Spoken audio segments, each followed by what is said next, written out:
Welcome back to the Nikki Clarke Radio Show on We Are Hotline, and the show is about conversations that matter. And we have a fantastic lady on the line. She is an entrepreneur, and she is the owner of B23 Natural Beauty. Please welcome Michelle Rosetta to the show. How are you doing today, Michelle? I'm great. Thank you so much for having me. Oh, it's a pleasure. Thank you so much for having the time to share with us today. And I guess we'll just get right to it. We just want to know a little bit about you. So, Michelle, tell us about your background leading up to what you're doing today. Well, in regards to the business or life in general, or do the two even separate? Business. So for me, actually, I have a major sensitivity to synthetics and products. I have a major reaction with fragrance and perfume. I traveled abroad, and I had worked in domestic work, which you get abroad a lot, and I worked with a lot of just cleaning chemicals, and I was 19. I didn't care. I didn't think much of it. But when I got back to Canada, I had a lot of sensitivities, even to like walking into malls and going through the perfume area. And I actually really did have a favorite perfume, so I was pretty heartbroken about it. But so I didn't wear anything for a long time. I was very much a minimalist. And then I really wanted to be able to have something that I could use.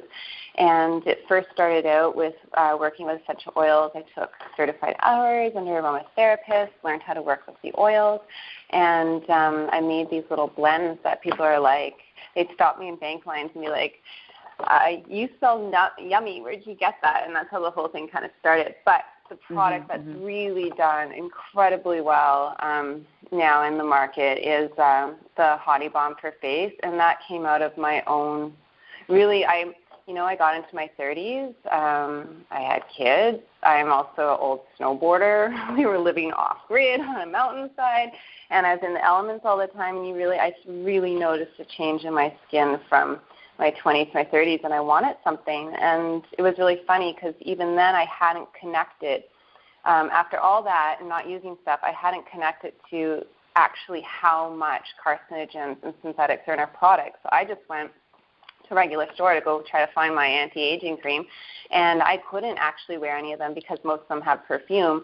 And then I started to do the research and realize how much actual detrimental toxins are in our products and the fact that they don't work. And I don't mean to sound vain, but I really wanted something that worked.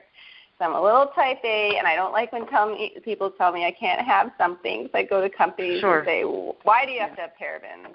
Why do you have to have this stuff? So I decided to do the research and make my own for myself, and that's how the whole thing started. Also, it did give me an outlet for what I call maternal environmental rage.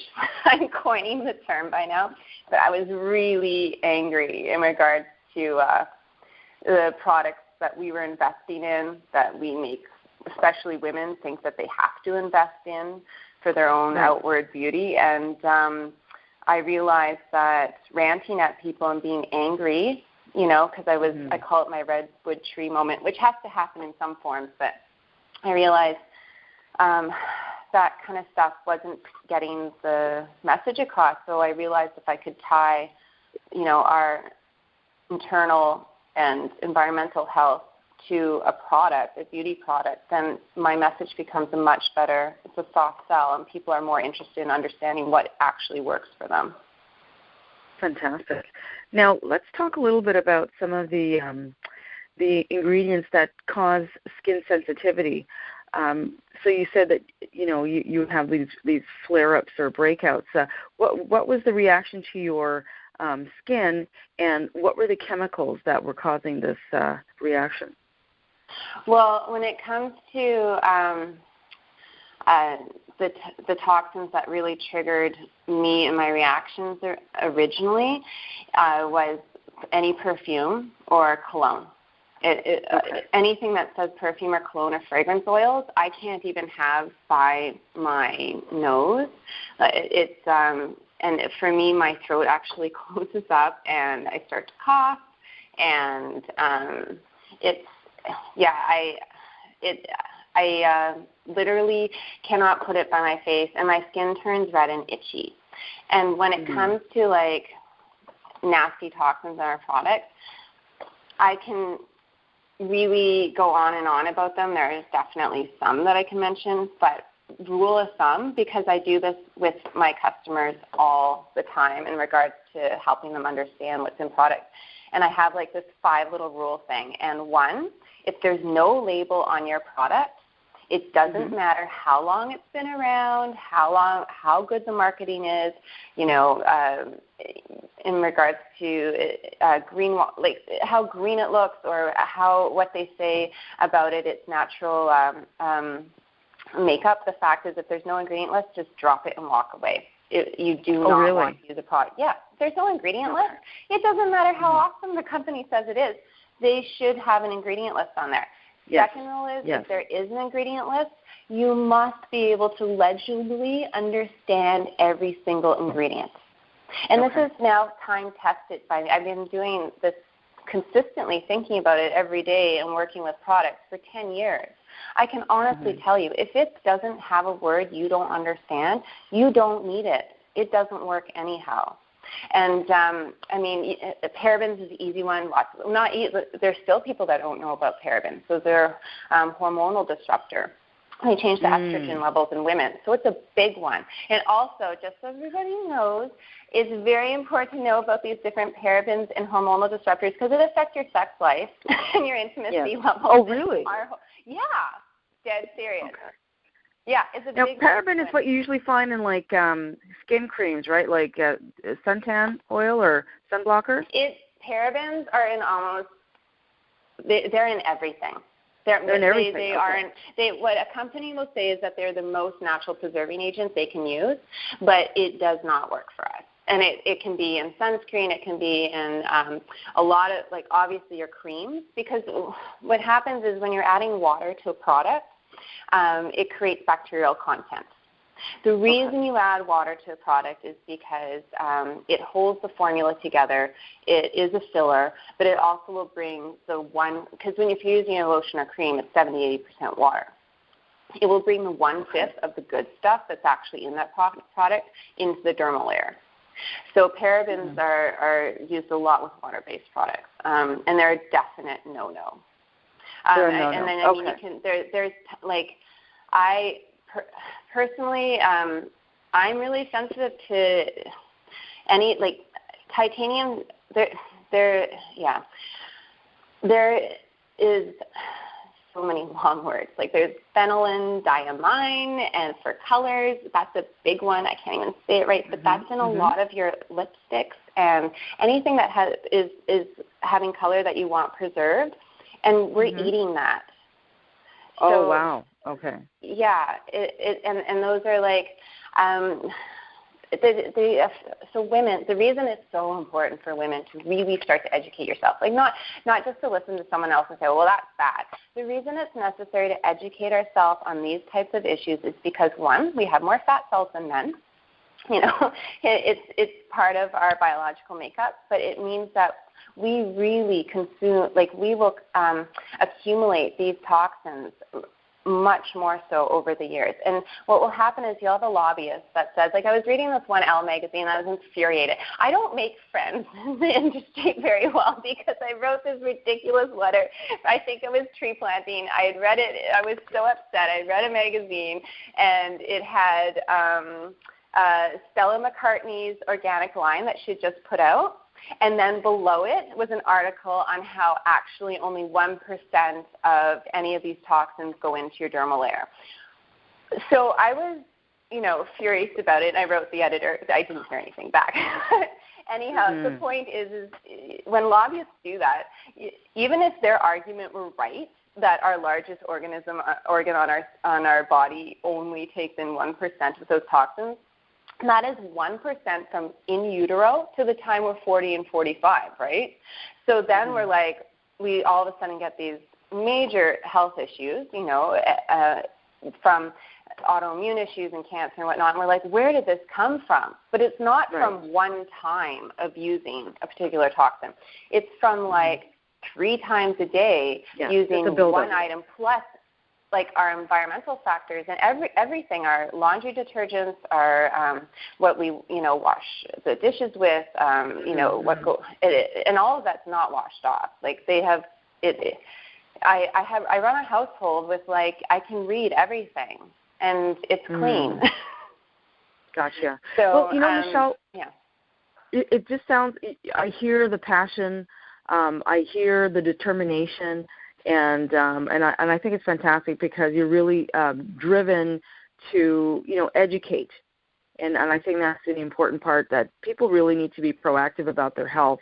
I think we're still, although we have all this information via experts like yourself and also through the internet, we have this highway of information. People are still passive about how they consume food or the topical things that they wear, like skin creams. So I think it's exciting in what you're doing, and it's revolutionary. And let's talk a little bit about when the company started, and also how has your life been transformed through this passion work? Well, I think I'll get back to where I was when I started it, but going on in regards to transformation, there's a certain amount of empowerment, because when we talk about people being passive, I realize it's not even necessarily being passive. It's a feeling of, and this goes into our younger generation, why there's a lot of unsettling and anger, in our teens and whatnot. There really is this feeling of there's nothing I can do about it. Everything's bad. Anything I do is wrong for me. And I also realize, because I'm a post-philosophy major as well, but I do believe from this, humans are predominantly well-meaning, because when you start to talk to someone about something that maybe, that's not good for them, or not doing good for the environment, there's this immediate feeling of like, I don't want to hear what I'm doing wrong. Like, we don't want to feel like we're doing something bad, and that's the majority of people. So when you start to talk about, well, these are a few little things you can learn about, it's a feeling of empowerment, and I especially let women know that they still hold the purse string to our economical well-being. We don't realize that still yet, but we do. If we choose carefully what comes in through our door, it is revolutionary, like you said. Everything we purchase is a statement to that larger economic force or corporate, value system that states we will support this, we will not support that. So when we transform our homes, we are transforming a small part of that world to make it a better place. In regards to where I was, oh my gosh, like I really have transformed myself through my business. I was mom of 4 kids. I had a new baby on my hip. I went to India and they kept blessing this fertility. I think that's what happened to me. Right. But my ex-husband and I would come back from British Columbia to Thunder Bay, Ontario. Work was not the same situation, but British Columbia was like, the real estate was just crazy to get into the market. We had an option on property, so he didn't have the same amount of work. I had to make, I didn't have a mat leave, and I had to make money. And I also, there's a certain sense of I have a lot of energy, and I needed to focus it somewhere. And I love my children, but I tend to bring them on the journey with me. I'm not a good stay-at-home person. Sure. Pardon? Sorry, how many children do you have? I have 4. 4, okay. Yes. Okay. So this company actually started when my son was in a carrier still. I walked into the Women's Center with my self-employment benefits. I was like, what's my big idea? And that's when I was working with the essential oils, and I was also dealing with this incredible angst of wanting to have impact on the planet and realizing it's important to march. It is not important to march. But for me, I had done that, and I was feeling still that I was in a place of being angry, and that's not healthy. We do need to be angry about how things are. It is affecting our children.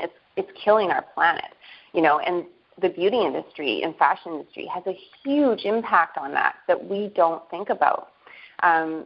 And I needed to place that energy somewhere that it actually was positive, because you can't go through your days angry all the time and wanting, you can't go through each of your days marching. In a sense we are, but I needed to do something with that energy that had impact and also supported my family. So that's where I ended up coming. People kept saying I smelled good. And like, where I got that stuff. So I was like, where's my big idea? And I'm like, it's always right in front of you. And I was on land right now. I was like, I could have bees. I mean, it started out in a whole different way, right? My business has been transformed from that point. But I was like, I need to make money. I smell good. I have environmental issues.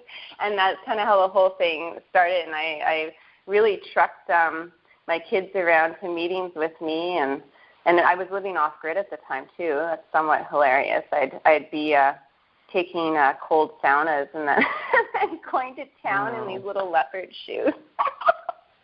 So it was interesting, but it gave me a positive place to get my message out and to support my family and be there for my kids in the way that I needed to. And it also transformed me as a person, because I am my poster person, right? Like, this is my company. People look at me to see, are you using your product? Do you walk your walk? And so I really, once I get an idea, I can be very diligent about it, but I realized I have to be that. Like, besides drinking, I fail on drinking water a lot, but I mean, in terms of the physical, emotional, spiritual, and mental well-being, that's something that I realized is directly connected to the representation of my company in the world. So that's a standard I hold myself to. Fantastic. Well, Michelle, I'm so pleased that you had the time with us today. I've learned so much about not only your personal story, but just about, the alarming ingredients in products that, we just take for granted, and that we should really be more mindful and to watch what we wear. Basically, because it could affect us in very negative ways. So thank you very much for this inspirational interview. I really appreciate it. And I'm really excited about having you at the Nikki Clarke Show live taping and getting to see the products firsthand, and to smelling them and to wearing your great products, and the audience also will fall in love with it. So thank you very much for your time today. And I just want to ask you, before we close, where can people find you? Oh, BEE23.ca is super easy. That's my website. All my social media icons are at the top of the page. It's B23 Beauty for Twitter and Instagram. As well, our email, our contact us is there. And the little blog that has the 5 little rules, it's a featured entry. And I wrote that after so many customers came back and were like, what did you say at the market? So it says not to be an anti-pioneer, but the golden rule is stay simple. That has the 5 little rules to kind of get you going in the right direction. Okay, excellent. All right, so you've been listening to Michelle Rosetta. She is the founder of B23 Natural Beauty, and we are so excited to have her back on the show in front of our live audience in the not-too-distant future. So thanks again, Michelle. We appreciate you so much. And, all the best to your children, and we will catch up very soon. You've been listening to the Nikki Clarke Radio Show on We Are Hotline, transforming stories, one story, transforming lives, one story at a time. Thank you again, Michelle. Take care.